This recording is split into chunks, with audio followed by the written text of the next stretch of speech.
আসসালামু আলাইকুম। আজকের ক্লাসটা হতে যাচ্ছে তোমাদের জন্য খুবই গুরুত্বপূর্ণ। দেখো পরবর্তী প্রশ্নটা কি বলছে, প্রাকৃতিক গ্যাসের প্রধান উপাদান কোনটি? প্রাকৃতিক গ্যাসের প্রধান উপাদান আমরা কি জানি? Methane, CH4। উত্তর তোমার বি নাম্বার। নিচের কোনটি অ্যাসিড বৃষ্টির জন্য দায়ী? আমরা জানি কি নিচের অ্যাসিড বৃষ্টির জন্য দায়ী আমরা কি জানি? Sulphur die oxide. Sulphur die oxide. উত্তর তোমার ডি।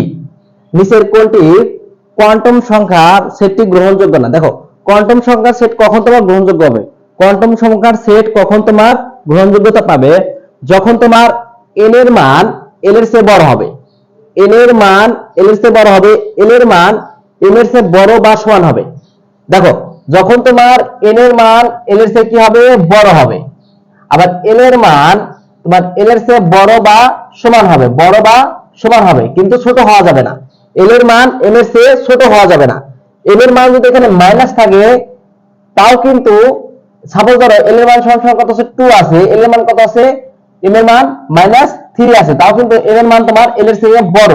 ঠিক আছে, তাহলে দেখো এখানে তোমার এক নম্বরে n এর মান 2, l এর মান 1 এবং m এর মান +2 -2, তাহলে এটা তোমার কি হবে না, কারণ l এর মান m এর চেয়ে ছোট। দুই নম্বরে দেখো n এর মান 2, l এর মান 1, m এর মান +-1। এখানে দেখো +-1 কি আছে? বড় বা সমান। এখানে কি সমান, তাহলে উত্তর তোমার কি বি। আবার সি নাম্বার দেখো, এখানে দেখো m এর মান কত? -3, যা l এর চেয়ে বড় হয়ে গেছে। এখানে তোমার সি উত্তর না, এখানে তোমার m এর মানও কি তোমার l এর চেয়ে বড়, এখানে ডি উত্তর না, উত্তর তোমার কি বি নাম্বার। নিচের কোনটি তাপমাত্রার উপর নির্ভর করে? নিচের কোনটি তাপমাত্রার উপর নির্ভর করে? আমরা জানি মোলালিটি তাপমাত্রার উপর নির্ভর করে, উত্তর তোমার বি নাম্বার। নিচের কোনটি গলনাঙ্ক কম? আমরা জানি সমযোজী যৌগের গলনাঙ্ক কম। আমরা কি জানি? সমযোজী যৌগের গলনাঙ্ক কম। এই sodium chloride, potassium chloride, calcium chloride এগুলো সবই কি আয়নিক যৌগ। আমরা জানি সমযোজী যৌগের গলনাঙ্ক কম।